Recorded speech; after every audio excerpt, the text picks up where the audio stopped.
kizazi chetu hiki, in fact, kama kuna kitu kiko very easily available these days, ni kama sweet, ni sex. Iko very well available, iko cheap. Lakini watu hawajui madhara ya sexual immorality. Hicho kitendo cha dakika 5, cha dakika 10 kinakuunganisha na moyo na nafsi ya mtu. Amen. Mnakuwa? Lakini sikiza, wacha nikuonyeshe. Kwa nini Biblia inasema mtu akitenda usherati ama sexual immorality, he is sinning against himself? Not even God. He is sinning against? Why? Let me show you. Anytime you join with a man or a woman who is not your wife, kuna activity inaendelea kwenye ulimwengu wa kiroho. Kuna watu wamekuwa invited wawe washuhuda. Amen. Bwana sana. Haya. Kwa mfano, unapounganika na huyu mwanaume, I'm not saying you, but I'm just giving an example. Kwao kuna roho ya kifafa. Ukikutana na yeye unachukua kifafa yake pia. Mwili ndio zimekutana, lakini hicho kitendo kina power kwenye ulimwengu wa roho. Umeshikana na msichana, aka kasichana kwao kuna roho ya balaa na bahati mbaya. Ukishikana na yeye, bahati mbaya karibu. Sasa hebu fikiria ukilala na wanaume 10, wanaume 5, wanaume 50. Kuna dada moja niliona kwa social media aliconfess she sleep in a day na wanaume 50 siku moja. Na sikii kitu. Nikapata andiko kwenye kitabu cha Timothy ambayo inasema jiepushe na wanawake ambao wanabeba mizigo ya dhambi. Nikataka kujua hii ni nini. Nikapata, Mungu akanisaidia nikaelewa. Kama vile kuna airport kwa ulimwengu wa kiroho ya mwili, kuna airport kwenye ulimwengu wa kimwili ya kiroho. Kama vile kuna airport physically. Jomo Kenyatta hapa ni gani iko karibu hapa Mbagazi? Iko. Kuna airport, kuna watu wanatembea hapa na ni ma airport. Haile sasa hivi. Utakapojua hatari na danger ya casual sex, utacheza nayo. Amen. Kuna watu ambao, especially if you look at prostitutes, ni nini kinamfanya huyu mama asitosheke na mwanaume moja? Ako loaded. 2 Timothy. Ako loaded with what? Sin. Sasa hiyo msukumo. Okay. What do we store in the airport? What do we store in the airport? Airport kuna gonga na nini? Ni mahali ndege uland. Sio? Sasa kuna airport za kiroho ni watu. Sasa kwako shetani akitaka kuleta kaugonjwa anaweka kwako akisambaza. Akitaka kuleta balaa analandisha kwako anasambaza. Sasa wewe umekuta kazuri, kanaongea vizuri, ndugu mzuri, lakini ni airport. Kila dada anayempitia balaa. Na kuna wanaume, niseme hivyo wanaume, let me not say everyone. Kuna watu unaweza lala just one night encounter na balaa yako ya maisha yako yanza. Just one night. Au kwa hata ulikutana ni vizuri tuchukue hii maana ni ya muhimu. Wanaume 3 simama hapa. Kama 4 hata 5 mkinipatia. Sawa, nashukuru. Ni vizuri tujue kitu kinaitwa salt and nini. Hapo tukasa. Ni hawa tusinipatie 4. Mwingine tu joto, aidha na lady, anyone who can, unajua nitakuwa vizuri nikishika wanaume. Amen. Mwingine. Can I show you how a salt tie works? How a salt tie works. So, in your first encounter, unakutana na huyu. Amen. mkawa na one stand. Siku hizi wanaita one. Sasa ka stand. Eka kidogo tu. Nishike hapo. Ni one stand. Nikamwacha. Si nimemwacha kwao. Kwa kimwili ako kwao. Kiroho ako pamoja na mimi. Twende. Nikaja hapa nikapata one night stand. Shika hapa. Si ni one night stand. Na nikamwacha pia naye wapi? Kwao. Nikasunguka nikapata huyu. One night stand. Nikaja nikapata huyu mwingine. Huyu ako sawa kwanza na ako na pesa. Haleluya. Onekana ni mtu mzuri. One night, some several months. So everywhere I go, I carry them. Everywhere.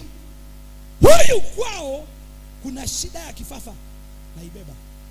Huku kwao kuna shida ya madeni chungu mzima, nabeba. Huyu kwao hawaoi, nimebeba. Huyu kwao they never ascend to leadership and power. Hii yote nabeba kila mahali naenda. Train. Uliza jirani, Bwana asifiwe. Train gani iko nyuma? Na ndio maana simameni songe. Na ndio maana pastors, kuna watu hata uchukue muda gani kuwaombea ni ngumu, kwa sababu they are not alone, they are trained.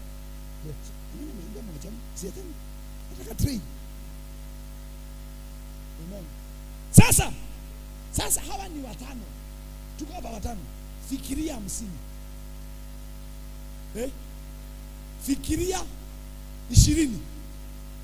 Na huyu naye ngoja kidogo.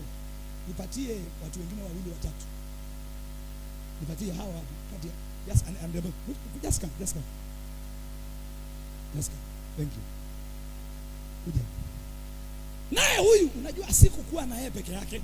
Si hayuko na mimi tu, amekuwa na huyu. Kamata yeye. Kamata yeye. Naye huyu hayuko na yeye peke yake, kamata huyu. Now, sasa angalia hiyo web. Watu wengine kwa maisha ni kama cobweb. Ni kama so kitambo uniombee toka. Hizi kamba utachukua muda kuzikata. Some of say salt. Evil, and this is the strength of women. Anajua mioyo watu wanaweza kuishwa kama acha. So analeta mtu, analeta mwingine.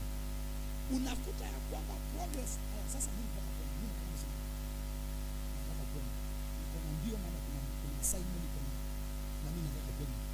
Please mnisimisi. Nyinyi msiende, mimi ndio naenda. Mlango ya kazi imefunguliwa. Mlango ya kazi imefanya nini? Lakini hapa naambiwa hakuna nini? Naomba nafunga, baba niachiliwe. Hakuna kuachiliwa. Nimesikia, nimepata kadada huyu nimekapenda, nataka kuoa. Lakini hapa kuna watu wanasema kwetu hakuna kufanya nini? Kuoa. Utaenda mahali?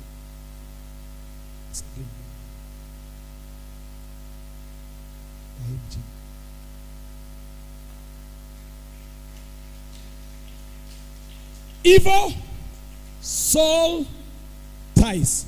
We declare tonight in Jesus' name. Every spiritual and evil soul ties of our lives must be broken in the name of Jesus. Somebody say hallelujah. Bwana asifiwe. So foundation manifests as soul ties. Na ndio maana umeokoka, lakini kuna watu wanakuja usiku kwa ndoto. Ndio maana unaota na mtu aliyekufa wa kwenyu na anakuongelesha na mnakula chakula. Soul tie inakukumbusha shosho, inakukumbusha babu, inakukumbusha your brother aliyekufa anakuja usiku. Kuna dada moja, mama mume wake aliaga, akaja akaniambia, Reverend, mimi nataka uniombee. Ni nini? Nasema mimi nataka ku move on in life, lakini every time I prepare na ninaona kuna mwanaume anakuja anataka Asema hiyo usiku tukikutana naye, hata kama ni hoteli mahali popote, hiyo usiku mama wangu anakuja na ninamuona tunakaa naye na ananiambia, wewe unataka kwenda wapi? Yaani unataka kuniacha? Nikiamka asubuhi ile uhusiano na ikata wapi? Hapo. Swali, ni mume alikuwa anakuja? Hiyo ni mume? Situongee, ni mume? Huyo sio mume. That is a spirit. Inavaa mwili kwa nani? Kwa mume. Bwana sana. Inaitwa soul tie. Ilimtorment kwa miaka. Bwana sana. So, soul ties, they are good soul ties, they are evil. Number 2, how foundations manifest. Covenants and agreement. Covenants and agreements. Tumeona mahali Jonathan na David walifanya a covenant. Simuliona hiyo? An agreement is made between 2 or more people or partners, bound together by an evil power and monitored by spirits. Wangapi mmeenda kwa wakili kusaini kitu? Mmeenda? What do you take? Ukienda kwa wakili kuna agreement mnaandika, sio? Sema tumeuziana shamba. Tunafanya nini? Tuna sign kwamba mimi na yeye amenunua plot yangu ama yeye amenunua plot, tumeuziana. Lawyer anakuwa pale kama nini, kupeana kinaitwa ana sign pia on our behalf. Lakini anatuuliza, mna witnesses? Mna? Sasa nisikize vizuri. Kwa ulimwengu wa kiroho, a lawyer ana act as an evil spirit. Amen. Na kazi yake hizi evil spirit ni kumonitor, kuhakikisha hiyo covenant na hiyo agreement imekuwa effected to the law. So, foundations manifest themselves through covenants and agreements. That's why you must break every evil agreement, every evil covenant. Amen. Maagano zingine sio sisi tumeweka, zingine ziliwekwa na baba zetu. There's a scripture, Pastor Catherine, I think if you can check for me, I don't know whether I'll be able to get it. Yes, iko kwenye Isaiah, inasema kwamba we have made a covenant with death. Tumefanya agano na nini? Na mauti. I think iko kwenye Isaiah. Let me check whether I'll be able to get it. So, wow. We have made a covenant. A covenant. Whether I'll be able to get that. With death, yes. Isaiah 28. Isaiah 28. Verses number 15.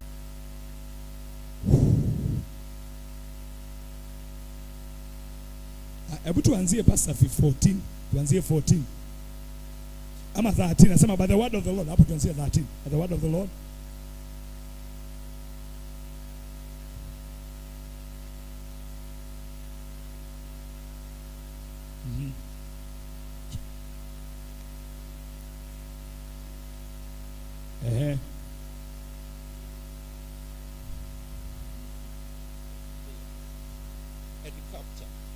Therefore, hear the word of the Lord, you scoffers, who rule these people in Jerusalem. You people who rule these people in Jerusalem.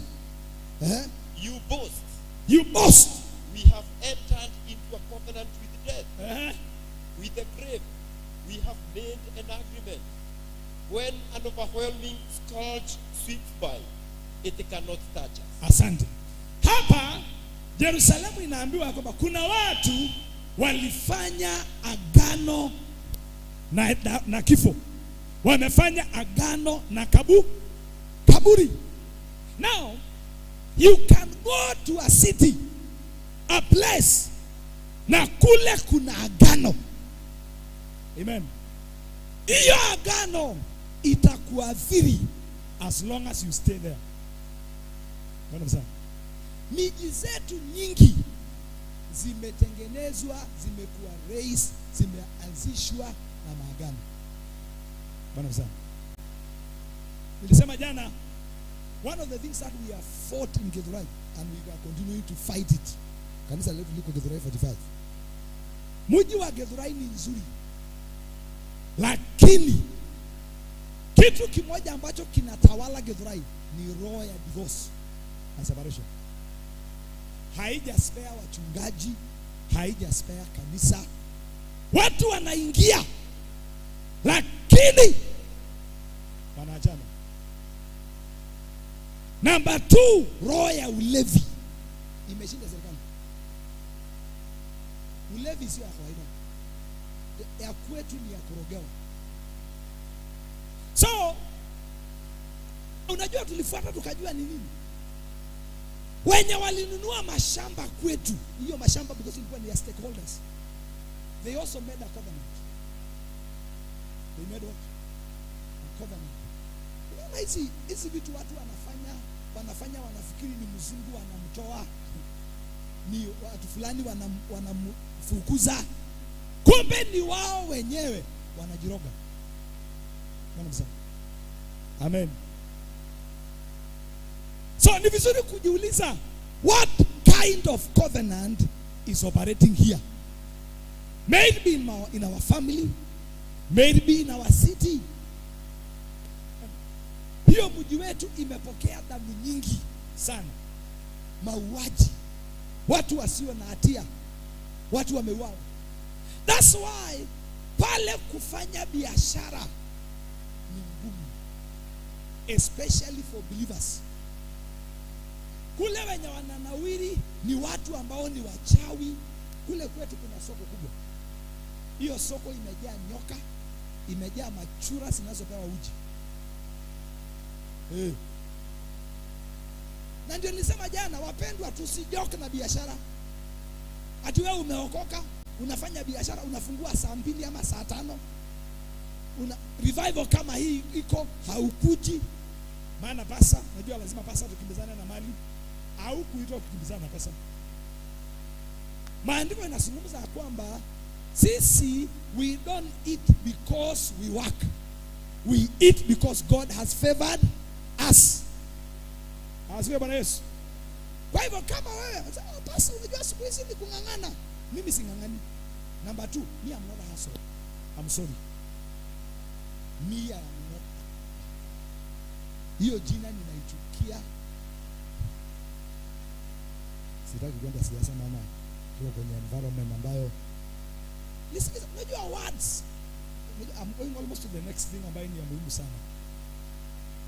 Another thing that wacha nisungumzie, maana nimeingia mapema. Kitu kinaitwa foundations, manifest, what we call voices and spoken words. Voices and spoken words. A voice. Kwa mfano, tukisoma kitabu cha Matendo ya Mitume, ama tuanzie na Old Testament, Samuel 23. Mahali tulikuwa tumesoma Samuel 23. First Samuel 23 verse 7. Let us hear, what is this voice saying? Hapa. If you are there, can read Samuel 23 verse 7. Inasema hivi, and it was told Saul that David was come to Keilah, and Saul said, God has delivered him into my hand for his shutting, by entering into a town that hath gates and bars. What is Saul saying? Daudi Mungu amempeana mikononi mwangu. Kwa sababu gani? Angalia ujinga wake. Ameingia muji iliyo na nini? Na milango. Amen. A city with what? Gates and bars. Tuendelee. And Saul called all the people together to war, to go down to Keilah, to besiege David and his men. And David knew that Saul secretly practiced mischief against him. And he said to Abiathar the priest, bring hither the ephod. Then say David, O Lord of God of Israel, thy servant hath suddenly heard that Saul seeketh to come to Keilah to destroy the city for my sake. Will the man Keilah deliver me up into his hand with Saul? Will Saul come down as thy servant has heard? O Lord God of Israel, I beseech thee, tell thy servant. And the Lord said, he will come.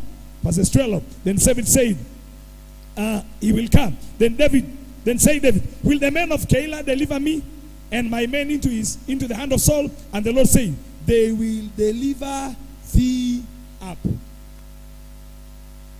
Someone say voice. Wakati mwingine kuna sauti zinaweza kunena kinyume na maendeleo yako. Usipuuze. Kuna testimony nilikuwa nimesikia juzi from a man of God. Baba yao alikuwa amewaona wakisumbuka. So wafanya hii biashara, wamefanya hii, wamejaribu hapa na pale, akawanunulia power saw. Wako mahali kuna upande wa nini? Upande huu ambao Nyandarua kuna miti na nini, akawapatia, shikeni hii. Hii msipoitumia, shikeni hii. Kama mtashindwa nayo, hamtasaidika. Mkishindwa na hii, hamtafanya nini? Ukisikiza hiyo maneno ya baba, ni mazuri ama ni mabaya? Initially alikuwa anasema kwa is power saw, msipofaidika nayo, basi hamtafanya nini? Kumaanisha nikajaribu kuwachochea wawe na nini? Na ni ukweli hawakufaidika. Yalitoka kwa kinywa cha nani? Cha baba. Ni wazazi wangapi wamelaani watoto wao? Shika hii. Kama hutajisaidia, sijui utasaidia wapi? Wewe unasema kwa uzuri, lakini kwa ukweli is a voice. The enemy anatafuta. Wangapi wetu tulio hapa tulitamkiwa maneno, na leo kuna sauti inasema huyu hawezi enda mahali. Baba alisema hawezi enda. Msichana mmoja wa kwetu alikuwa anampenda Mungu sana, akaokoka, akawa ni very powerful minister, lakini baba yake alisema hawezi olewa, atakuwa kijana wangu, will be one of my sons. Ukiangalia yule msichana ni mwanaume, na baba alisema huyu atapewa urithi pamoja na vijana wangu, pamoja na wokovu na uzuri wake wa kumpenda Mungu. Kwa sababu gani? Baba alisema huyu atakuwa one of my sons, atapewa urithi katika himo. Baba, nauliza, what kind of voice is working against you? Now, let's look at Acts chapter number 22. There's a voice here. 22 verses 22. This is about, tutasoma very quickly, Acts 22:22, 1 Corinthians 4:10. Tusome kwa sababu ya muda, nione kama nitaweza malizia leo a bit mapema. Kesho ni Sunday. Acts 22:22. Inasema hivi. Hii ni mambo. And they gave him audience. This word. And then lifted up their voices and said, away with such a fellow from the earth, for it is not fit that he should live. Huyu ni Paul anatamkiwa maneno, amepelekwa kwenye koti. Amen. Bwana mzani. Mbele ya kina nani? Masomo ya Biblia. Ako mbele ya nani? Saul ameshikwa. Na kuna watu wameapa ya kwamba huyu mtu anatupotosha. Amen. Bwana mzani. So mkuu wa ile mji akasema hao watu, kwa sababu aliondolewa, Paul akawapatia audience. Alikuwa the captain of the command, alikuwa ni captain huyu. Amewapatia watu wa mji ule nafasi. Wasikie hii grievances, hii apro, hii ni nini? What is happening?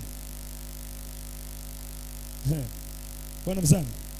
Lakini angalia kile wanasema, huyu mtu hafai kufanya nini?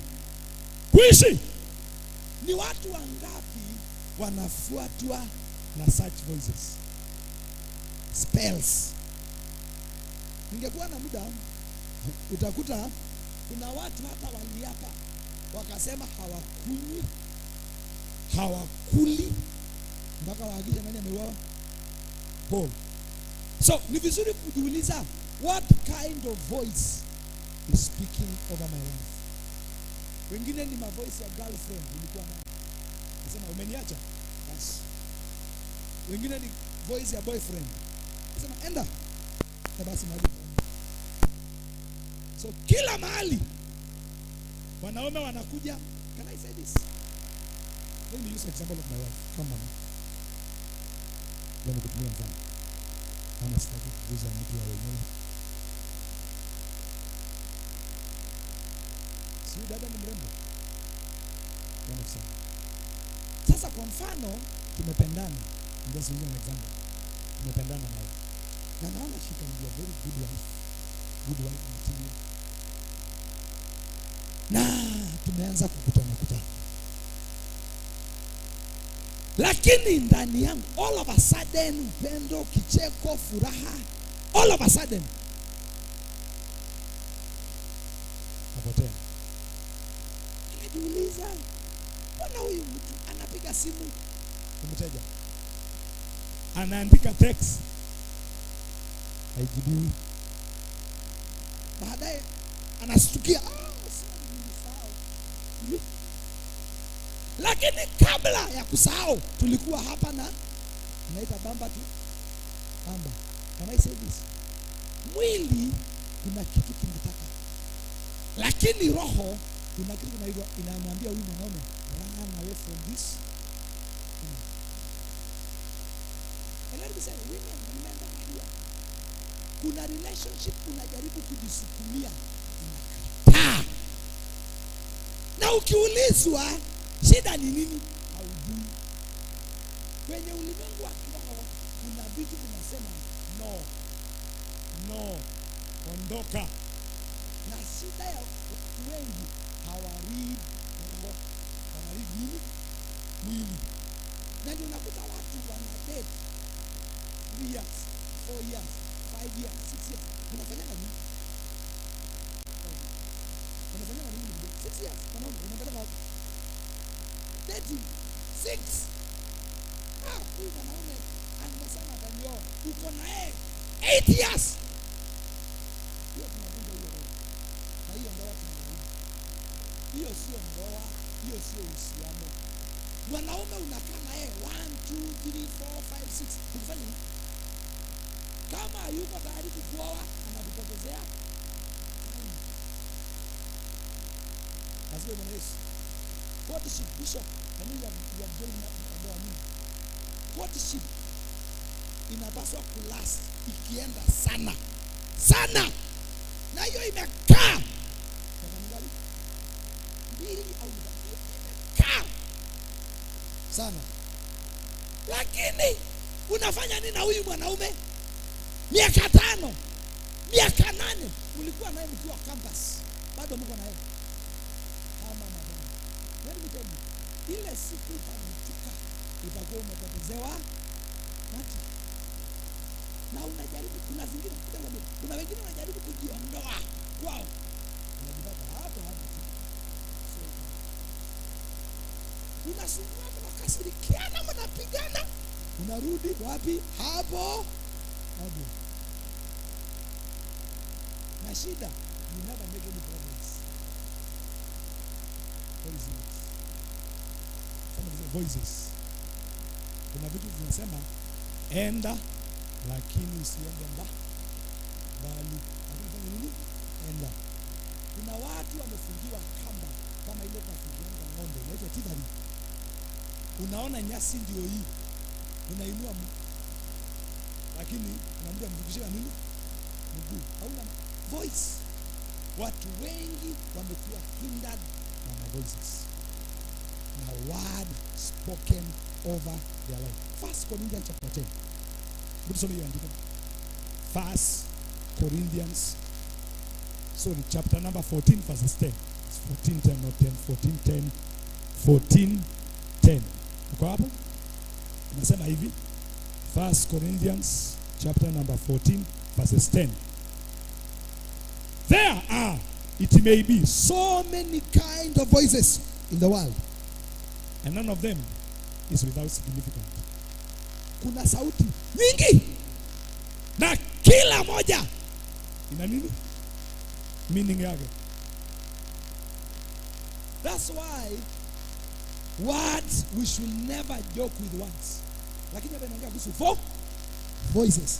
Saa hizi hii TV inaitwa Sky, wanapata signal maana wako hapa. Lakini wacha niseme hivi, inaitwa Sky TV. Hapa kuna voice ya KTN hapa. Hapa kuna voice ya Citizen hapa. Amen. Kuna voice ya Inoro hapa. Tukiweka the right frequency tutakamata. Swali ni sauti gani inaongea juu ya maisha yako? Bwana asifiwe. Ni sauti za kushindwa? Ni sauti za kutofanikiwa? Ni sauti. Kwa mfano kama mji wetu, kuna kitu moja kilikuja kulia mama. Kanisa za mji wetu azingeweza kupita watu 300. Mukifika kanisa inavunjika. Au kisirani tu kinatoka. Watu wanatoka. Kwa sababu kuna sauti inasema kiwango cha makanisa ya Njiro ni ngapi? 2. Na hivyo mkifika 200 mnajaribu. Hata mnajisikia you are a mega church. You are a mega, na mnaongea kuhusu wapendwa, kuja uone kanisa letu na Mungu ngapi? Na mkidhubutu kupita hapo, you mega church pa 100. Sidhani ni mwongo. Wapendwa, tutafika mahali tulikuwa last time. Unafika ngapi? Unajisikia mko mega voice. Kuna watu ambao ni pesa, you can never handle certain amount of money. Unakuja, unafika 1,100 nda. Unajua pesa ni mzuri kwa kujua. Ama ikiwa kwa account, hata unasikia you can control. Lakini you can never go beyond there. Unaweka unang'ang'ana unaweka 1,100 pa